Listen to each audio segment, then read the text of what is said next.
Notre Dieu, notre Père, nous te remercions pour la grâce d'être dans ta maison aujourd'hui. Accorde-nous de découvrir à nouveau la puissance de Jésus et son amour pour nous, nous t'en prions. En son nom. Amen. Amen. Lecture biblique dans Jean, chapitre 19, 28 à 35. Après cela, Jésus, qui savait que tout était déjà consommé, dit, afin que l'Écriture fût accomplie, « J'ai soif. » Il y avait là un vase plein de vinaigre. Les soldats en remplirent une éponge et l'ayant fixée à une branche d'hysope, ils l'approchèrent de sa bouche. Quand Jésus eut pris le vinaigre, il dit, « Tout est accompli. » Et, baissant la tête, il rendit l'esprit. Dans la crainte que les corps ne restassent sur la croix pendant le sabbat, car c'était la préparation, et ce jour de sabbat était un grand jour, les Juifs demandèrent à Pilate qu'on rompît les jambes aux crucifiés et qu'on les enlevât. Les soldats vinrent donc et ils rompirent les jambes au premier, puis à l'autre qui avait été crucifié avec lui. S'étant approchés de Jésus et le voyant déjà mort, ils ne lui rompirent pas les jambes, mais un des soldats lui perça le côté avec une lance, et aussitôt il sortit du sang et de l'eau. Celui qui l'a vu en a rendu témoignage, et son témoignage est vrai. Il sait qu'il dit vrai, afin que vous croyiez aussi. Que l'Éternel bénisse sa parole. À la fin des années 1800, les soldats britanniques étaient en guerre avec les Boers ou les Boers, suivant comment vous voulez prononcer. Ces gens étaient des paysans néerlandais qui avaient en réalité colonisé l'Afrique du Sud. Et on raconte que durant ce conflit, à un moment donné, un petit groupe de soldats britanniques s'est retrouvé entouré par tous leurs ennemis. Et ils ont compris que pour eux, il n'y avait pas de sortie. C'était la fin. Le caporal qui était avec eux leur a dit, écoutez, il y a une seule solution. C'est de se mettre sous la protection de la Croix-Rouge. Mais sous la protection de la Croix-Rouge, comment voulez-vous faire ça? Alors ils avaient un bout de tissu blanc. Et comme plusieurs d'entre eux avaient été blessés, ils ont pris leur sang et sur ce bout de tissu blanc, avec leur sang, ils ont fait une sorte de croix rouge. Ils ont hissé ce drapeau improvisé sur un mât. Ils se sont serrés les uns contre les autres sous ce drapeau improvisé qui, nous dit l'histoire, leur a sauvé la vie. Nous sommes à l'époque de Pâques et nous sommes nous aussi invités à nous mettre sous le drapeau de la croix de façon à ce que, par le sang versé à la croix, nous puissions nous aussi être sauvés.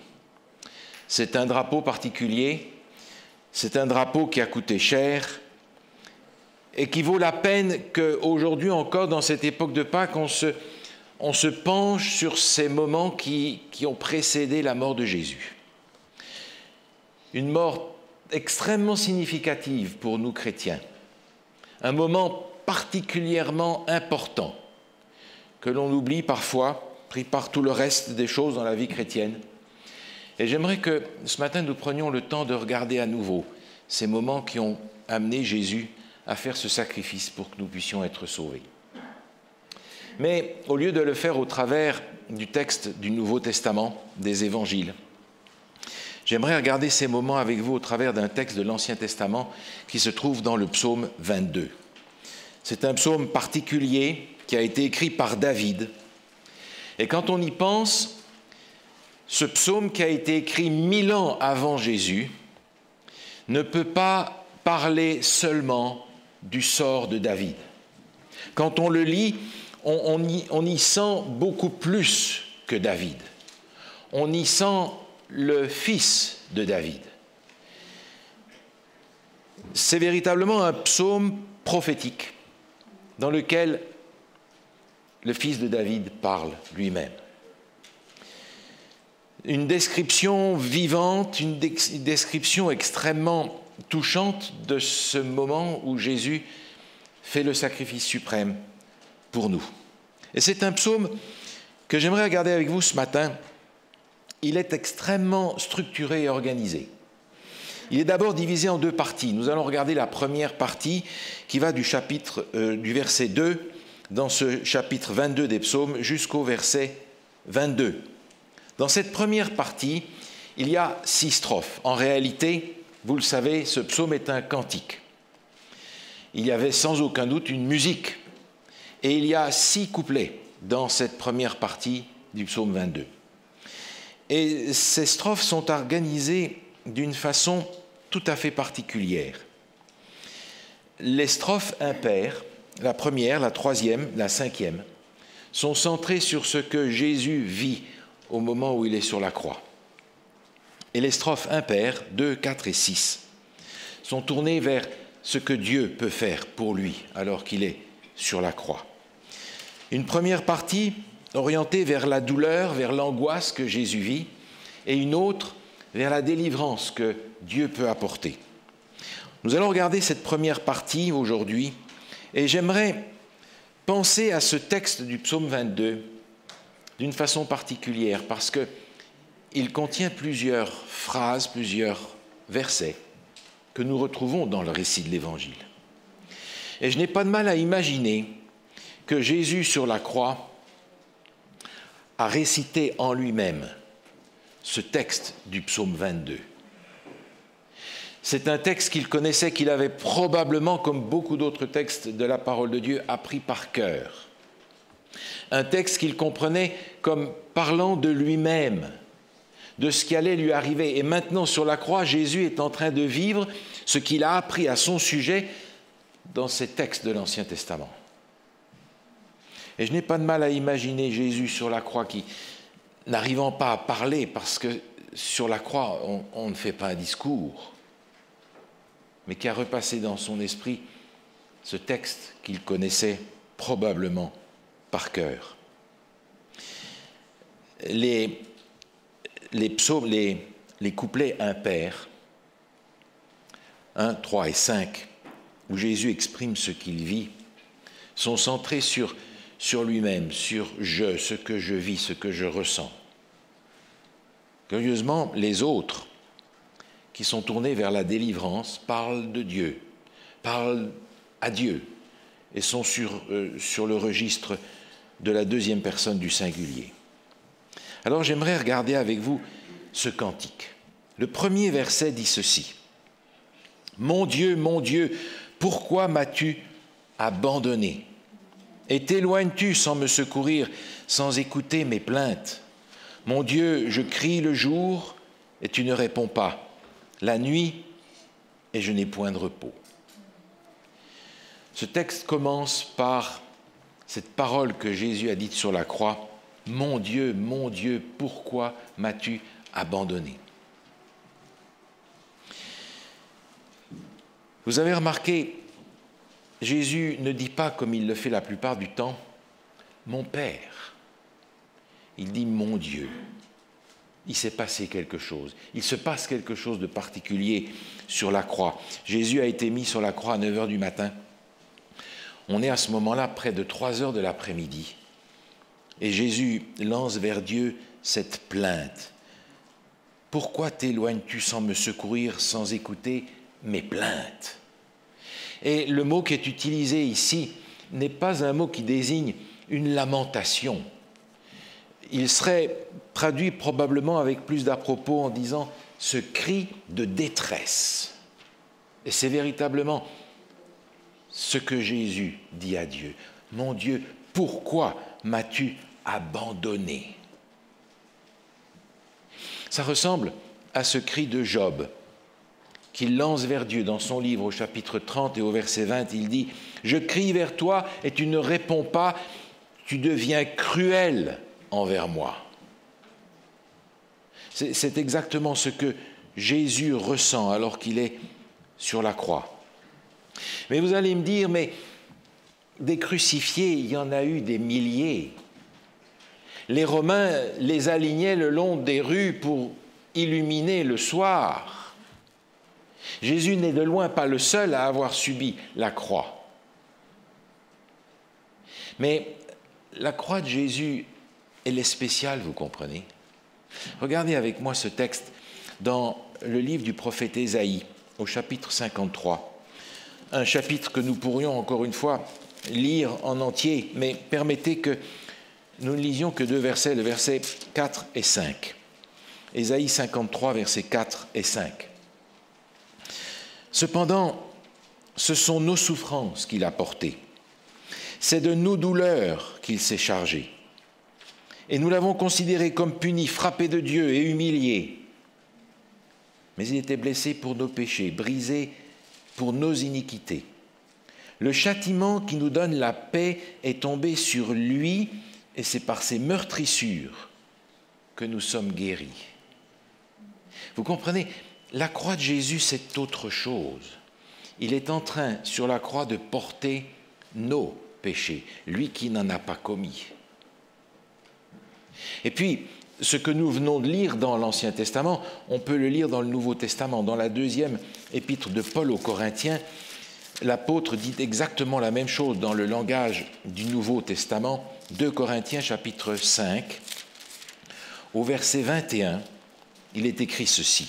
2 Corinthiens 5, verset 21. En parlant de Jésus, il dit « Celui qui n'a point connu le péché, il l'a fait devenir péché pour nous, afin que nous devenions en lui justice de Dieu. » Il l'a fait devenir péché pour nous. Vous comprenez, Jésus, ici sur la croix, est en train de mourir de la 2e mort. Et c'est curieux parce que Jésus avait parlé à ses disciples. Jésus avait annoncé à ses disciples ce qui allait arriver avec lui. Il avait dit, voilà, je vais être maltraité, arrêté, condamné, je vais être mis à mort et je vais ressusciter le 3e jour. Les disciples n'ont rien compris de tout ça. C'était étranger à leur manière de voir les choses et d'imaginer le ministère de Jésus. Ils n'ont rien compris. Et pourtant, l'évangile de Marc nous dit que Jésus leur a expliqué ça sans parabole, sans image, clairement. Pas compris. Mais Jésus lui-même, qui a expliqué toutes ces choses, est maintenant sur la croix. Il ne voit devant lui que le vide du néant, de la 2e mort, de la destruction définitive que devront subir ceux qui sont perdus à la fin. Il ne voit pas plus loin. Jésus, ici, est en train de porter mon péché et le péché de chacun d'entre nous. Il subit la mort à notre place. Il est véritablement notre substitut pour que nous puissions avoir l'assurance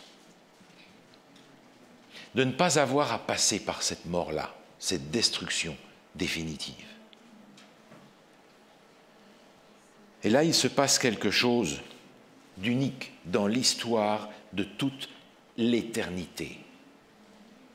Unique dans l'histoire de l'éternité, c'est un moment où la divinité explose.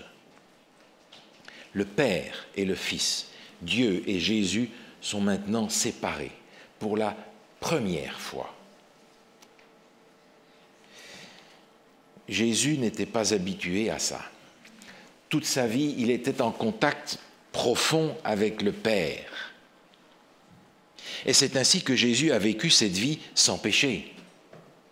Jésus était établi dans cette communion étroite avec le Père. D'ailleurs, vous retrouvez Jésus devant la tombe de Lazare. Vous vous souvenez? Lazare qui est mort. Et quand Jésus se tourne vers Dieu pour prier, il dit, pour moi, je sais que tu m'exauces toujours. Mais là, Dieu ne l'a pas exaucé à Gethsémani. Que ta volonté soit faite. Et à Gethsémani, c'était le silence.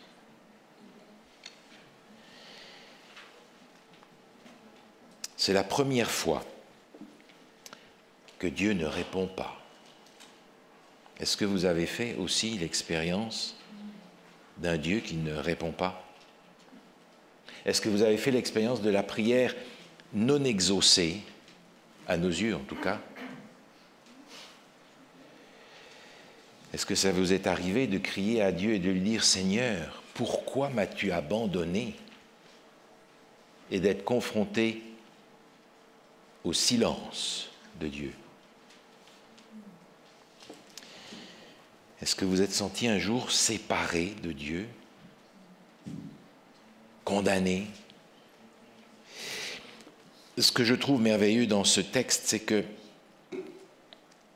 bien que Jésus vive ça avec une intensité que nous n'imaginons pas, il ne reste pas là, parce qu'il y a la deuxième strophe. Dans ces deux premières strophes, Jésus va exprimer sa souffrance spirituelle. Regardez comment Jésus réagit à ce qu'il vit. Deuxième strophe au verset 4. « Pourtant, tu es le Saint. Tu sièges au milieu des louanges d'Israël. En toi se confiaient nos pères. Ils se confiaient et tu les délivrais. Ils criaient à toi, ils étaient sauvés. Ils se confiaient en toi, ils n'étaient point confus. » On est passé de « je vis ceci » à « toi, Seigneur, tu es le Saint ». Jésus reconnaît que Dieu est saint, qu'il ne fait aucune erreur, qu'il est parfait et que son plan est parfait. Aucun reproche à Dieu. Aucun reproche. Jésus reconnaît que parfois, comme le disait Joni Eareckson Tada, parfois Dieu permet ce qu'il est pour accomplir ce qu'il aime. Parfois, Dieu permet ce qu'il est pour accomplir ce qu'il aime. Et peut-être que les uns et les autres avons fait cette expérience-là aussi. Pas de reproche. Mais Jésus fait référence à ces délivrances que Dieu a accordées. Nos pères se sont confiés en toi, ils ont été délivrés, et je sais que tu vas me délivrer de la même manière. Le nombre de fois où tu as délivré ton peuple, c'est innombrable. Nos pères ont vécu cette expérience. Je vivrai cette expérience aussi. Jésus donne ici la clé de la réponse à la prière sans réponse. Je ne le vois pas, je ne le sens pas, je ne l'entends pas. Je ne le comprends pas, mais je crois. La clé, la réponse à la prière sans réponse, elle est ici. Et elle se formule de la manière suivante. Crie et crois. Dans les strophes suivantes, dans les deux strophes suivantes, Jésus va parler de sa souffrance émotionnelle. On le retrouve dans le psaume 22 au verset 7 où il dit « Et moi je suis un ver et non un homme. L'opprobre des hommes est le méprisé du peuple. Tous ceux qui me voient se moquent de moi, ils ouvrent la bouche, secouent la tête. Recommande-toi à l'Éternel, l'Éternel le sauvera, il le délivrera puisqu'il l'aime. » Parole que nous retrouvons dans l'Évangile, vous vous en souvenez. Et Jésus dit « Je suis un ver et non un homme. » Il a plu cette nuit, il y avait des vers sur le stationnement ce matin. Vous en avez écrasé probablement plus d'un. Un auteur fait la comparaison entre le ver de terre et le serpent. Si vous marchez sur un serpent, il va se rebiffer et essayer de vous mordre. Si vous marchez sur un ver de terre, c'est fini. Vous avez été mordu par un ver de terre ce matin? Jésus dit « Je suis un ver et non un homme ». C'est probablement une image à laquelle nous ne sommes pas habitués parce que pour nous, Jésus, c'est l'agneau de Dieu qui ôte le péché du monde. Et on comprend cette image, un agneau innocent, Jésus, parfait, mais un ver. C'est une image d'une bassesse suprême que Jésus utilise ici pour parler de son humilité. Il n'a pas seulement été abandonné par Dieu comme il le ressent, il est ici abandonné par les hommes. tous ceux qui sont autour de lui. Et vous vous souvenez de ce passage dans l'Évangile où il nous est dit dans Matthieu chapitre 26, « Alors tous les disciples l'abandonnèrent et prirent la fuite. » Abandonné de Dieu, abandonné des hommes, seul à la croix. C'est ainsi que Jésus le vit, avec cette intensité incroyable, mais dans la strophe suivante, la strophe numéro 4, à partir du verset 10, il dit ceci. « Oui, tu m'as fait sortir du sein maternel. Tu m'as mis en sûreté sur les mamelles de ma mère. Dès le sein maternel, j'ai été sous ta garde. Dès le ventre de ma mère, tu as été mon Dieu. Ne t'éloigne pas de moi quand la détresse est proche, quand personne ne vient à mon secours. » On est passé dans le tu de nouveau, et il s'adresse à Dieu et il se souvient de la manière dont Dieu l'a préservé dans le passé, cette naissance miraculeuse qui a été la sienne. Et puis, la protection de Dieu dans son enfance, souvenez-vous d'Hérode qui voulait l'éliminer. Et il repasse dans son esprit toutes les délivrances que Dieu lui a accordées. C'est quelque chose que nous pouvons faire aussi. Et il s'adresse à Dieu. « Quand personne ne vient à mon secours, ne t'éloigne pas de moi, sois proche. » Nous pouvons repasser dans notre esprit toutes les fois où Dieu nous a délivrés. Et c'est vrai que ça peut être difficile quand on est dans un moment où on ne voit rien, on n'entend rien, on ne comprend rien. C'est peut-être difficile de se rappeler toutes les fois où le Seigneur est intervenu avec puissance. Et pourtant, est-ce que vous n'avez jamais entendu? Ou est-ce que vous n'avez jamais lu cette phrase? Nous n'avons rien à craindre pour l'avenir, si ce n'est d'oublier la manière par laquelle le Seigneur nous a conduits jusqu'ici et ses enseignements dans le passé. Vous vous souvenez de cette phrase? C'est ce que Jésus fait ici, en réponse à cette souffrance émotionnelle profonde qu'il traverse à ce moment-là. Et puis, dans les versets suivants, Jésus va parler de sa souffrance physique. Il a parlé de sa souffrance spirituelle, de sa souffrance émotionnelle. Maintenant, il va parler de sa souffrance physique. Au verset 13, il dit « De nombreux taureaux sont autour de moi. Des taureaux de Basan m'environnent. Ils ouvrent contre moi leur gueule semblable au lion qui déchire et rugit. Je suis comme de l'eau qui s'écoule. Tous mes os se séparent. Mon cœur est comme de la cire qui se fond dans mes entrailles. Ma force se dessèche comme l'argile et ma langue s'attache à mon palais. Tu me réduis à la poussière de la mort, car des chiens m'environnent, une bande de scélérats rôde autour de moi. Ils ont percé mes mains et mes pieds. Je pourrais compter tous mes os. Eux, ils observent, ils me regardent. Ils se partagent mes vêtements, ils tirent au sort ma tunique. La souffrance physique de Jésus, son corps s'effondre. Je suis comme de l'eau. Il sent son corps qui se détruit par l'intérieur. Ses os, il peut tous les compter. Il se dit, je suis de la cire, je suis en train de me décomposer, de fondre. Ma langue s'attache à mon palais. Jésus avait dit, j'ai soif.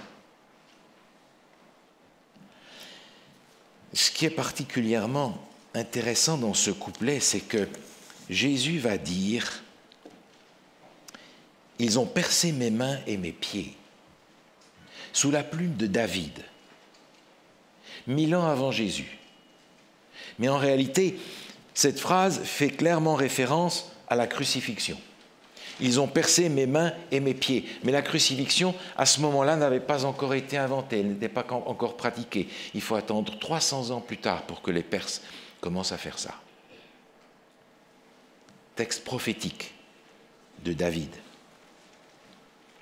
Et puis, au milieu de cette souffrance physique, où Jésus sent son corps s'effondrer, il dit, voilà, ils sont là à mes pieds, ils se partagent mes vêtements. Ces soldats romains n'en sont pas à leur première crucifixion. Oh, c'est vrai, elle est un peu différente, celle-là.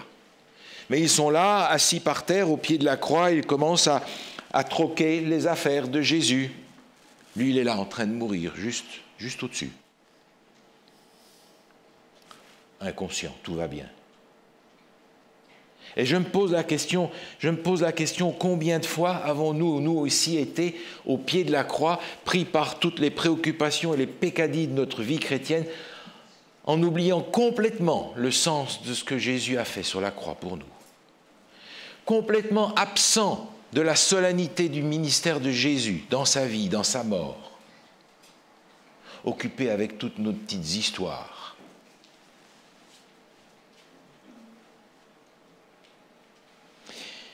Jésus va réagir à ce qu'il ressent dans la dernière strophe, la 6e, au verset 20, où il dit « Et toi, Éternel, ne t'éloigne pas.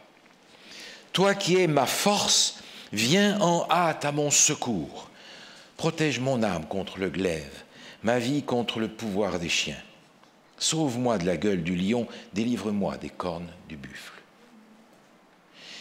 Toi, Éternel, ne t'éloigne pas parce que tu es ma force. » Oh, il ne la sent probablement pas, cette force.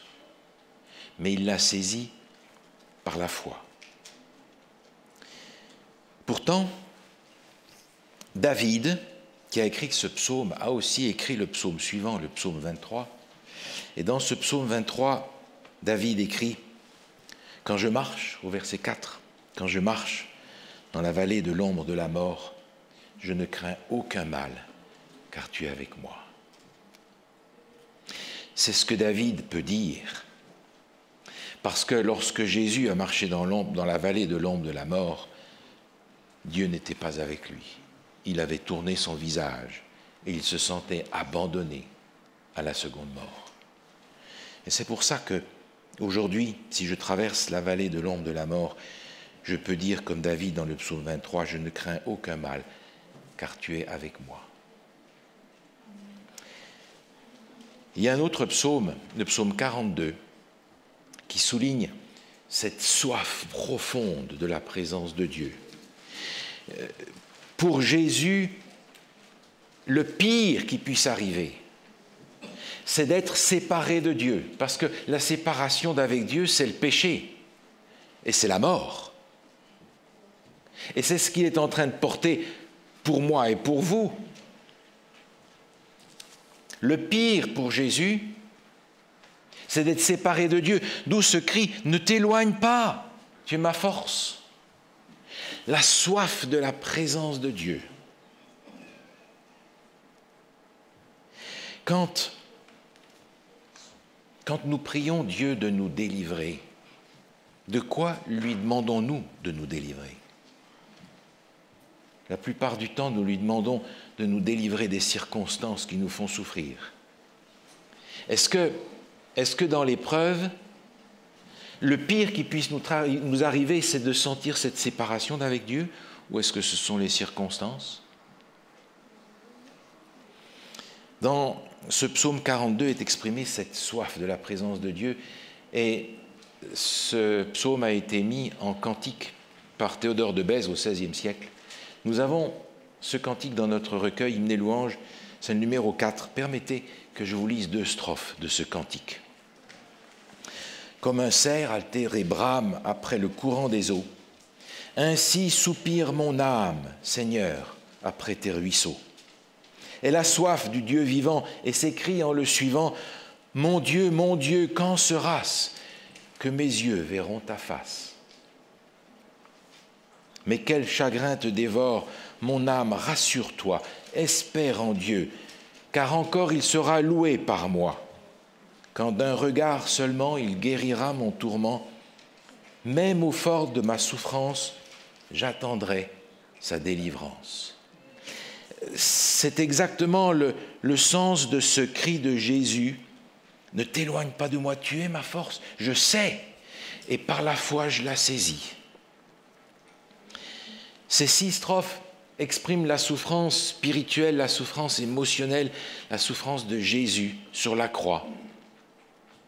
Mais j'aimerais revenir sur ce que Jésus dit au verset 7. Il dit et moi, je suis un ver et non un homme. Et on a mentionné tout à l'heure cette bassesse suprême du ver. Mais quand on regarde le mot qui est utilisé ici, on est orienté dans une direction différente parce que ce mot qui est utilisé dans l'Ancien Testament 43 fois est traduit de façon extrêmement différente. Il va être traduit par ver, V-E-R, et puis il va être traduit aussi par cramoisi, rouge. Vous vous souvenez de ce texte dans Ésaïe au chapitre 1 où il est dit « Si vos péchés sont comme le cramoisi, ils deviendront blancs comme la neige ». C'est le même mot. Et par conséquent, on réfléchit pour savoir de quoi il s'agit. En fait, il s'agit plutôt d'un insecte qui porte plusieurs noms. En latin, on l'appelle Coccus ilicis, ce qui nous oriente vers la famille des coccinelles. Et puis, un autre nom, c'est Kermes vermilio. Vermilio, c'est un mot qui indique qu'il est un ver.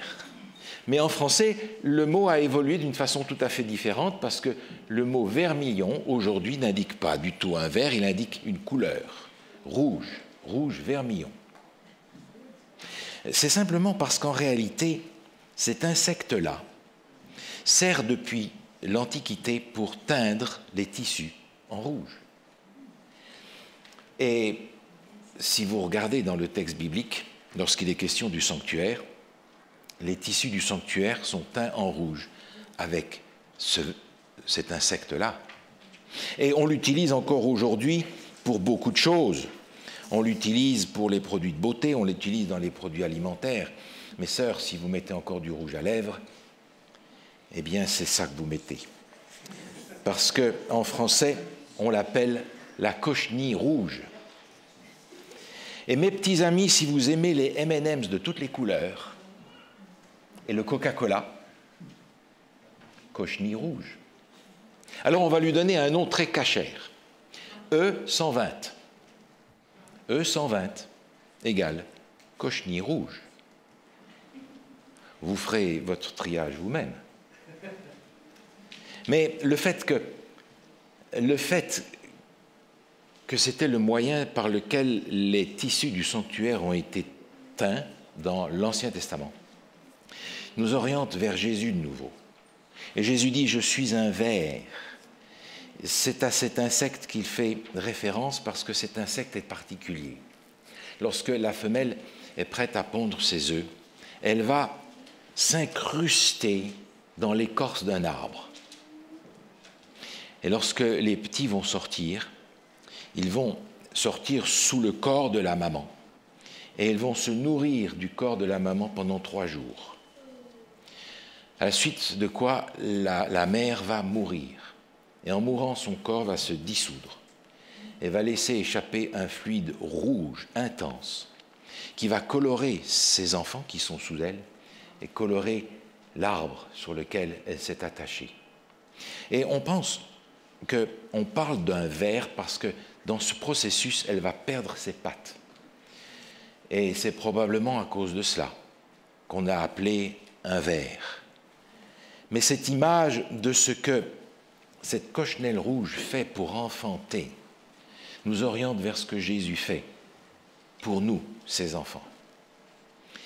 Il a véritablement donné sa vie et il nous a tous colorés de son sang pour nous sauver, pour nous pardonner. Cette image prend du sens maintenant. Quand Jésus dit « Je suis un ver et non un homme », il a en tête cet insecte-là et ce qu'il fait pour donner naissance à ses enfants, le cramoisi. Alors je pense à ce que Jésus a fait pour moi, à ce qu'il a fait pour nous. Je pense à cette vie qu'il a donnée, à ce sacrifice qu'il a fait, à ce drapeau qu'il a teinté par son sang. Et je comprends pourquoi Jésus dit « Je suis un ver ». Ça me rappelle cette phrase que vous avez sans aucun doute déjà lue dans le livre Jésus-Christ, où il est dit ceci: « Le Christ a été traité selon nos mérites afin que nous puissions être traités selon ses mérites.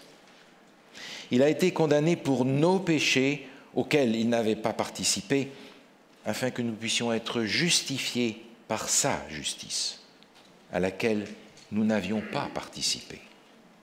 Il a souffert la mort qui était la nôtre, afin que nous puissions recevoir la vie qui est la sienne. Je suis un ver et non un homme. Amen. Écoutons ce texte pour cette prière finale. Que l'Éternel te bénisse et te garde. Que l'Éternel fasse briller son visage sur toi et t'accorde sa grâce. Que l'Éternel se tourne vers toi et te donne la paix. C'est ainsi qu'ils mettront mon nom sur les Israélites et je les bénirai. Amen. Allons en paix, frères et sœurs.